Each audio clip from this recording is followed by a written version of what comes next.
Takaona kuti munyika yeZimbabwe mune political unity opposition. Unotaura kuti Fadzai Mahere anoshanyira Senator Jameson Timba achida kunoudza kuti aiwa chizvi zvakambotora nzvimbo. Sadapinda mashoko atakaona Fadzai Mahere achioutline zvese zvakaitika panhau yakaitika paweekend yeku arrest kwakaitwa opposition activists not to subscribe or like or on the bell icon. Notani apa indo pakanyora achiti, "You've just been to the police station to visit Senator Jameson Timba and some of the youth activists who were arrested yesterday." Senator Timba reports as follows. Number 1, he gave use of his home to youth activists who wanted to commemorate International Youth Day, which is the anniversary of the June 16th Soweto uprising. Number 2, it was a private commemoration that would include a braai and other youth-focused activists. Number 3, he left them at it while he went to celebrate Father's Day with his son, who is about to go to university in the US.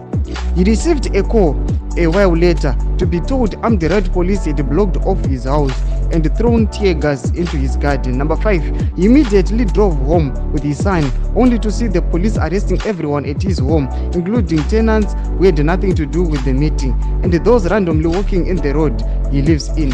They were beaten severely with the baton stick. He was arrested on arrival. His 19-year-old son, who is a stellar student, sportsman, and all-round high performer, was not part of the meeting but was also arrested in the dragnet of being in the command of his father on Father's Day. We need new leaders. Aya muri Zimbabwe maanzwa nhorondo ezvakaitika. Kuti mumbokomenda mutudzi munoti kudi pamusoro pechitiko ichi. Ndozoti vanhu vazhinji vanga vasina a full detail about the events, about the occurrence of the events. But Fadzai Mahere auya akautirana. Chimutudzai munoti kudi pamusoro pechitiko chakade kuti ne vangu vanhu vanga vari innocent vanga vachizvifambirawo nevanhu vanga vasipo pa the commemoration vese vakatutiwa vakanzi handii kunovharirwa. Tudzai mafungiro enyu pena comment section medu. Musano subscribe kulike.